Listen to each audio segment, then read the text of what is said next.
Hi guys, welcome to Salesforce Troop. This is the video number 7 of our COVID-19 safe checking app, and in today's video we'll going to learn how to connect the backend to our front end. Our backend is in Node.js Express API and front end is in Lightning Web Component open source. So let's go see how we can connect this. So in previous videos we already have seen or we already have built our front end, that is sits under the client folder, and our backend that is sits under the server folder app api.js. And in previous video we already connected to Google Sheet and we are able to call the API, and this API is returning the sheet name, and I want this sheet name to come to the front end. That's the basic interaction or integration we can do right now. So let's go to our front end first. That sits under the module under my, and we have an app. So here we're going to write our API call, and let's open the app.js. So first we need the URL that we want to call. So I'll create a constant const base underscore URL, and the URL is the URL that we are testing in the previous video. So I'll go to Google and take this URL, localhost 3002 in my case, whatever the port you are getting you can use that.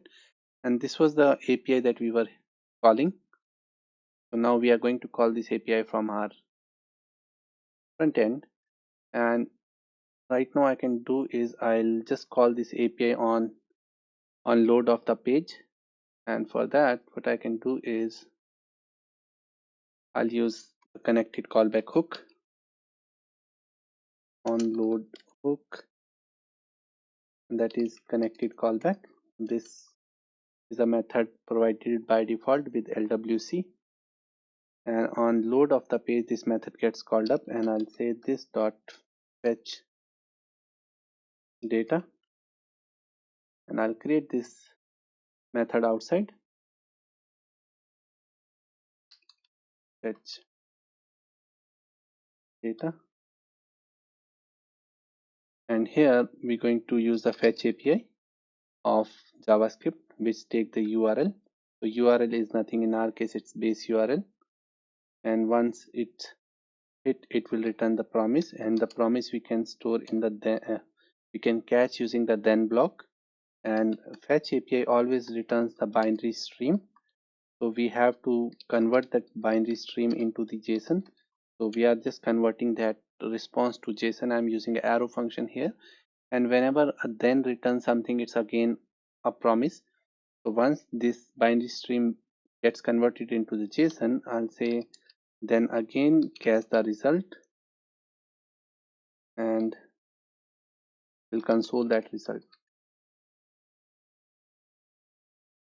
And if there is any catch, I'll put the catch block as well,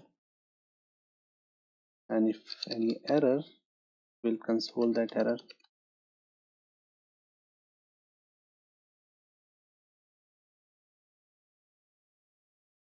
Okay, so this should be dot catch, and let's look at the code that we have written. We are creating a method fetch data that gets called inside the connected callback, which gets called on the load of the page. We are using the fetch API. That's the native way of calling a API nowadays in JavaScript. And once the data comes, it comes in the binary stream because of the fetch API, and we convert the data into the JSON. Once that gets converted, again the then block will catch the result, and we are printing the result. If any error comes, the catch block gonna print that error. So let's run the app now, and this time we'll run the app using npm run watch. That runs our both front end and back end. So let's hit enter, and now our server is running at 3001. So let's go to 3001, refresh the page, and this is our front end. Let's right click and open the inspect. Let's go to console, and here it's printing it was printing the data, but I cleared the console and clear the cache. Ideally it should not print the data, That's the error that I want to showcase you. Yeah, we got the error now. And if I zoom it a little bit, you can see that error is saying the API that you are trying to access, or the data that you are trying to access, is at port number 3002, but your code is, or your front end is at 3001, so we can't communicate with each other. So this is the error we will face when we'll try to fetch the data. And to solve this, we'll go to our api.js that is inside the server. Let's go to server api.js, and here we need to tell our server that you should allow to access from other port.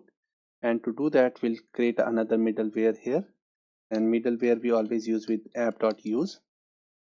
And here we'll say function use request response and next.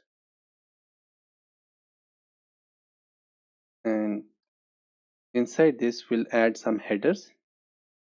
So first header will be the website we wish to allow to connect. So we'll say response dot set header, and we'll say allow or access control allow origin. And for now, I'll say directly any website that try to access these API, allow them. Likewise, we can add multiple headers. I'll just copy paste these things and I'll explain you. It's pretty easy so that you can understand better. So website you wish to connect to allow. So we'll set the header as access control allow origin star, which means any website can access the call the API. Second is request method we wish to allow. We can block only a particular method we can allow, but right now I'm allowing all the method that we have in REST: get, post, option, put, patch, delete. Then the next parameter is request header you wish to allow. All the header that you want to allow, you can add here. These are the standard way. You can go to express.js. I copied from there only. And allow control, allow credential, that is also true. And the important point to note here is at the end we are giving next, so that it's not stop the execution of the code. So once these headers are set, it just go to the next line. That's why we have given this. Now let's go and refresh the page and see if it's returning the data or not. And now you can see that it's returning the data sheet name and success true. So now we have successfully integrate our front end with the backend. But our real use case is when the user enter the data in the form. Let me enter some data inside the form, and I'll take some phone number and hit check in. Right now we are printing this data in the console, but our real task is to pass this data to our API, or basically to Express server. And for that, what we're going to do is we'll first create a method, or basically an endpoint that will receive the data. For that, we'll go to server api.js, and here below we'll create another endpoint that will receive the data that will pass from the front end. And let's create, this time the method will be post. We are creating a post API because we are passing the data from front end to backend, and we'll use the same format API slash v1 slash, and this time we'll say submit. On submit of the form it will gets called, and we'll say it will receive the request in response. And here we'll just print the data that comes. So we'll say console.log request.body. We are going to print that request.body here when we call this api.v1 submit. So let's go to app.js, and I'll comment this out because we don't need the name to come. We just did this scenario just to validate things are working fine or not. So I'll just comment this line. Now what we're going to do is we are going to pass the data to the API that we have created /submit, and for this we'll create a method first. We'll say on submit of the button we are already calling the method, and that method is check-in handler. So I'll go to the check-in handler that is here already, and we are printing the data that the user has filled in. And below that what we can do is we'll call our fetch API. I'll say fetch, and this time this API is submit. And what I can do is keep the dynamic part separate. So I'll keep the base URL as ideally this much, and we'll say fetch. I'll use backticks here, and I'll say $base URL. After that I'll paste the endpoint that we have created /API/v1. This will be the URL. And now as this is a post call, we have to define those details. So I'll say method is post. Then the other parameter that we have to pass is the header. We'll say headers, and headers this time we have to mention that we are passing content type application/JSON. Right, so we are passing the data in the form of JSON. So we set the method of the API calling, header of the API calling, and the next thing that we want to pass is the body. And body is nothing, we'll convert the data into the stringify form and pass the data, and the data is already in the form in this property, this dot form data. So we are converting that data or object in string using JSON.stringify and assigning it to body. And now once it's passed, we'll say then response, whatever it comes, the response should be converted into JSON like we did in the previous fetch API call example. And once it's passed, it will give us the result, and we'll just print the result console.log result, and if any error, we'll say .catch error console.error error. So now on click of submit, it call the API, send the data and wait for result. Right now we are not returning anything from our server. So what we can do is just simply say copy this and say message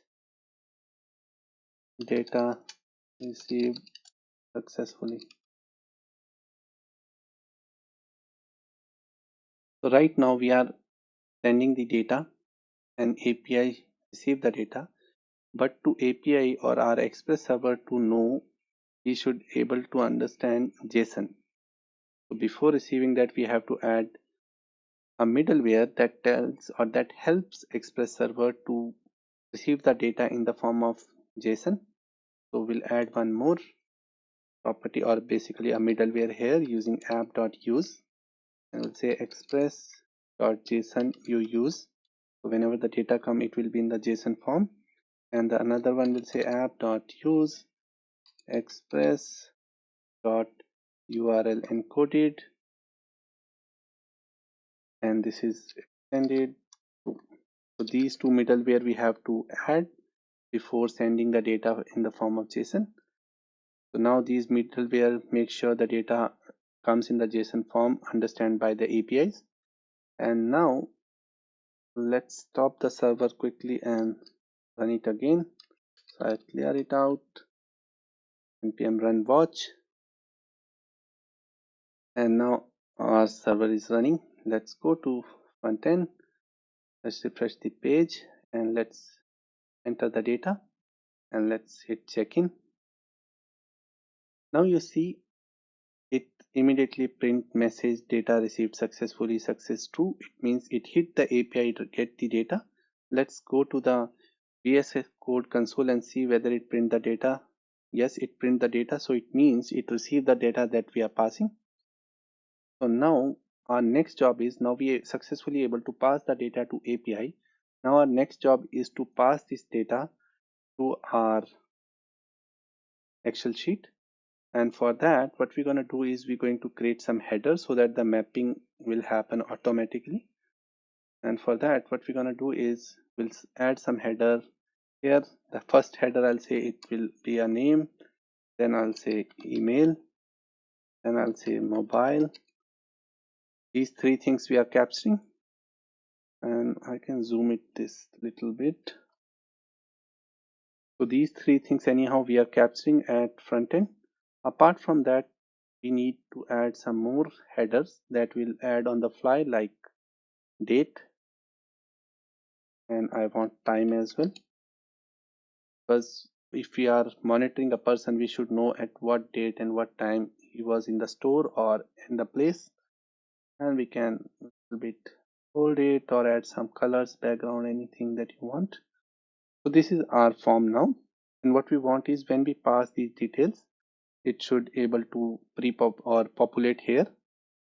For that, what we'll do is we'll go back to our form at the front end, and before sending the data, what we're going to do is we're going to add the property time and date.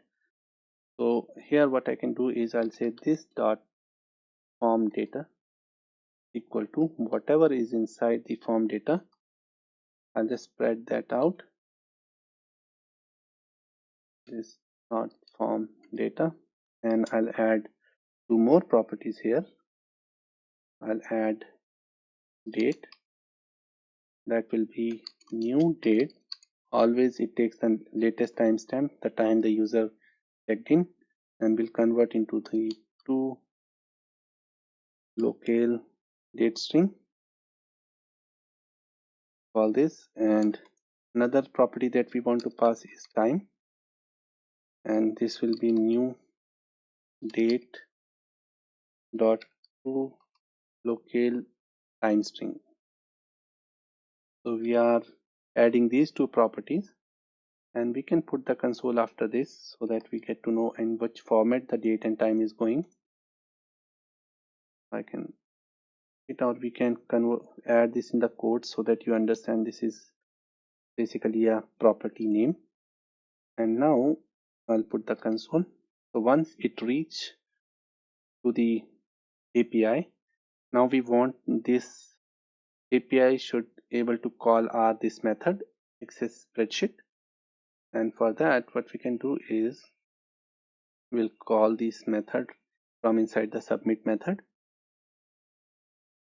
and I'll say let the console be, let it be there. So I'll say await, call the method access spreadsheet, and pass the request.body that is coming in form of object. And as we are using await, we used to convert this in method to async. So we want once this execution complete, then only the response should go back to the front end. And now here we'll do some changes. So we'll say once the method receive the data, so we have to cache the data that is coming. Once the data comes, we need to add the data to the sheet, so we need to create that sheet. And here I'll say instead of return right now, I'll put create a sheet and set the header row. If there will be no sheet, it will create automatically. We'll say const sheet equal to await, but this is gonna be a asynchronous function, doc dot sheet by index. So as you know, in JavaScript the index start from 0. 0 means the first sheet, and we are going to add the data to our first sheet only.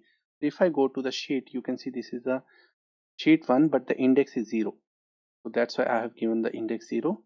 So once it get the reference of the sheet, I'll say append rows, and to append the rows, I'll say return await sheet dot add row, and row is nothing, it's the data. So whatever the data comes, we'll just pass to this method add row, and it automatically add the data to our sheet. So let's verify it whether the data is going correctly to the sheet or not. So let's go and refresh the page, and I'll say Nikhil and email and mobile, and I'll click on check-in. So while sending, you see now it's automatically sending the date and the time, and the message comes back like data received successfully true. And let's go to our sheet, and you can see that it's added the or write the data in the sheet successfully. So we are successfully able to add the data to sheet dynamically from our front end. And now we are going to add a spinner, because right now when the user enter that data in the sheet, we are not clearing the form basically, or not giving any indication like it's submitting the form or something. So user can click multiple times. So we'll add the spinner in the next video. So that's it for this video. I'll see you in the next video.